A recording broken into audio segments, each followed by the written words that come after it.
परिचय मोहनिता नायक समल ग्राम। आज कौन घटना घटी आपनकर? आज सकाळ 8टारे आम घरे कहीं नथिले टीप साइर समस्त आसिकी एगुड़ाक भांगी कौन भांगिले जो बंध माड़ी जाए बड़ी जगह। हाँ कह आम घर एकुटिया थिलु आम छोट छोट छुआ मैंने थे मो स्वामी नथिले से माने आसिकी जो एगुड़ाक भांगी धमक दे गला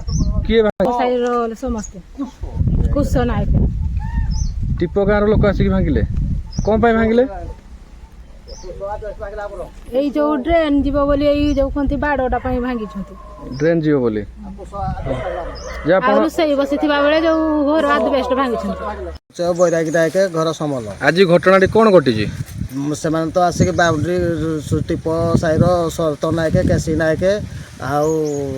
आसी बाउंड्री आम भांगुले मो स्त्री फोन कर आसली आसला देखिली जे से बाउंड्री सब भांगुची आ केसी नायक कहे मोर थाना मंथली दौर मोर 10 टका हाइबा चली मु भांगी तो मारिकी नहीं बंधे पकेबी तुम किरा कर कथा शे आज्ञा कर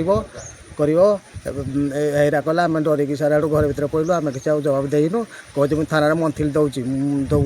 मु बीजेपी नेता ये तो मोर किसी करनी कथा कहले आज्ञा को लेकिन बंधे पकेबू मारिकी आज ये भांगलु बाउंड्री फाउंड्री आदरेस्ट काली तो घर द्वार भांगी संगे संगे आम सारे अपेक्षा कलु भाई जाते ड्यूटी आसला आम सारे ये विचार कर केस दिया सारे बाहर प्रस्ताव। मो ना डाक्तर नायक कौन घटना घटी आमर जगह बाड़ी सब समल वास्तविक आम सब बुढ़ी अंचल जगह बाड़ी सब घर द्वार सब जाम केस बास हो टंका पैसा पाइनु आम घर द्वार सब नदी में गला आम आसी अशीष कॉलोनी आसिक 10 वर्ष है जगह रखिकी घर द्वार करके रहीचु आम घर पछपटे गोटे बंध थिला से माने आमको आम ना केस देते टीप हरिजन साई आमको थाना को जाइलु 3 भाई जाइलु तापरे से डिसाइड है जे आम बुद्धिमत भाई समल गाँव भी सब जो वार्ड मेंबर जाइए तापरे आम डिसाइड होता है आम गले डिसाइड है जहाँ किसी गोटे तार सुविधा करा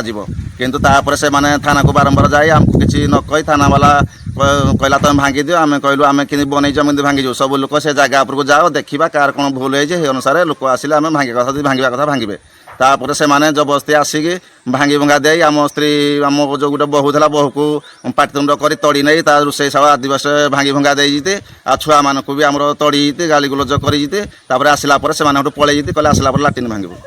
क्या दायी भाव एपाई दायी टीप साई हरिजन साई आम आज आम जनईनु आपण को आम ये डकईजु 5टा बेले केस देजु आम जनईनु 5टा बेले आज सार जनईबू आम नथिलु। ठीक है।